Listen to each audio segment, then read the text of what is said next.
Hi, and welcome back to Judges chapter 7. I trust you have now read the chapter. If not, pause the video now and we'll get into it in just a moment. Thanks.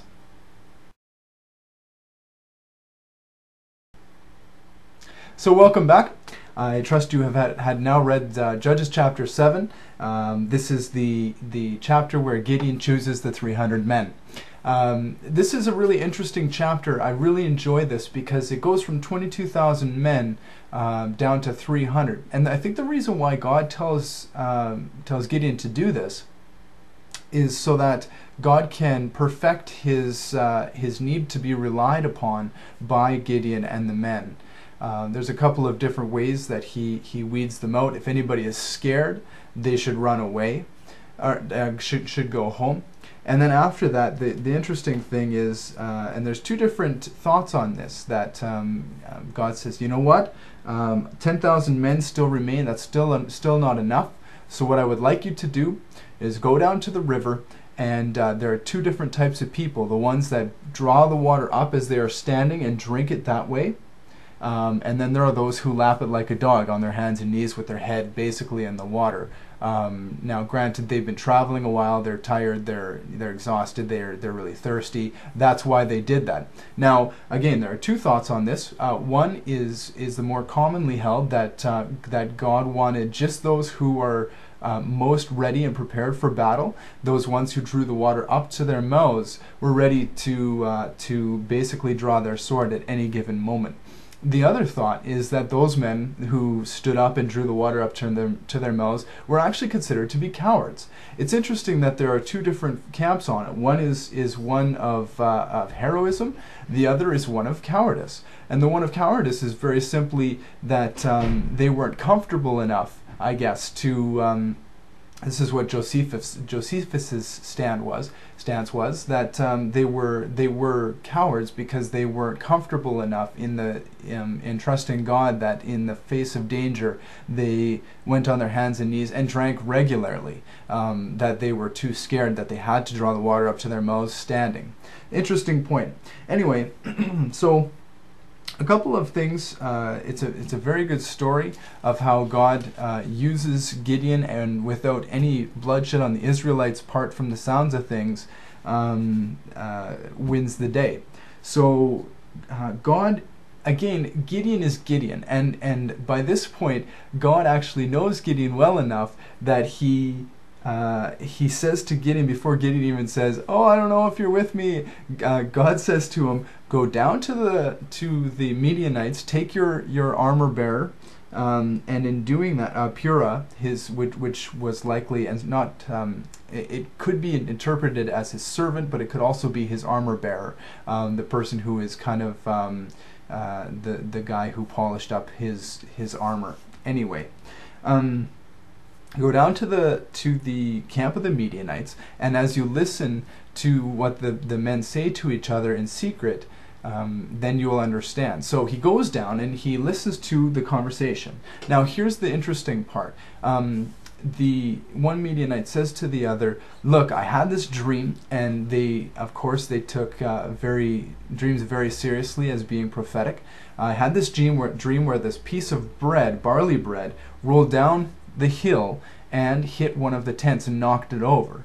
Well, it's kind of would have to be a ridiculously large piece of bread, but anyway, it's interesting that he says barley bread. The reason why he says barley bread is because barley was the cheapest commodity in Israel at the time. Interesting. So the cheapest commodity. You think, well, what would the cheapest commodity be? Exactly who Gideon is.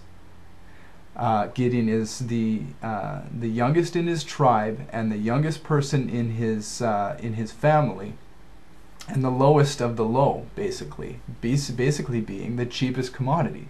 Interesting. Anyway, so it could also indicate that there was poverty in the land and that the Israelites had no money and all they could eat was barley bread. Also a thought. So then Gideon goes back, comfortable now, knowing that he is being blessed by God to do this. He divides the camp into 3 sections, and this is to indicate a sense of surrounding.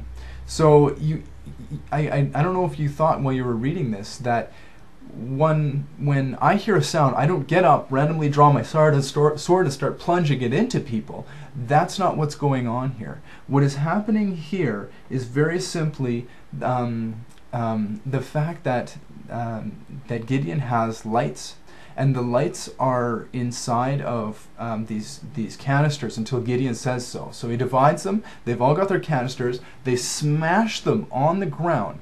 And here's the key. When you smash clay pots, it's to simulate the sound of arms. Okay? And in the middle of a constant battle, unless your group has colorings in their shields or their armor or whatever it was they had at that time, unless they had coloring like that, you wouldn't be able to tell one from the other. So they would just basically hack and slash whomever they were able to. Incidentally, those people were their own people.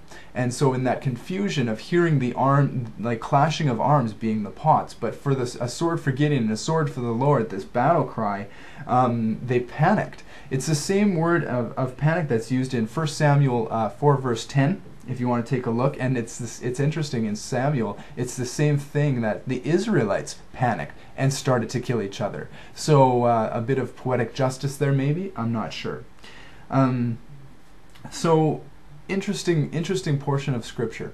I don't have a whole bunch more than that to say. The Scripture kind of just, it really does speak for itself.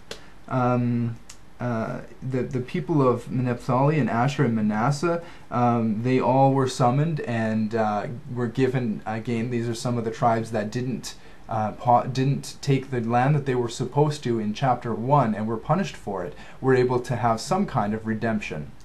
Further to this, I was thinking about how does this apply to us today? And amidst some of the difficulties that people have or churches have in ministry, this is where we have to remember that with God at the helm, it doesn't matter how many we have on our side. A size of a youth group doesn't indicate the depth of maturity, spiritual maturity. The number of people tithing doesn't indicate the spiritual maturity, although it is a good indication. It's not the whole indication. Those who obey the law and only the law are Pharisees in Jesus' time who don't have the heart in it. There's a number of different things that we look at when we're looking at this, and I was thinking as I was reading this and thinking about how 300 volunteers are better than 10,000 or 22,000 pew heaters in the butts that are just sitting on a chair or in the pew. So I was thinking about who in your life is a person who does things, a person who takes their faith seriously and does the work involved to live the life, not just go to church on Sunday. I bet that out of all your 22,000 friends on Facebook, you could probably only find 300 people who are genuinely sincere about their faith. Interesting thought. So think about that this week, and maybe as a general application to yourself, it might be worth looking upon yourself, looking inwardly and saying, am I that person? Am I that one of those people who takes their faith seriously, one of those 300? Or am I a person who just warms a bench? And I hope that resonates with you, because it has for me. Think about that this week. God bless. We'll look forward to talking to you more about chapter 8, and we're going to get a little bit more into the story of Gideon. Take care.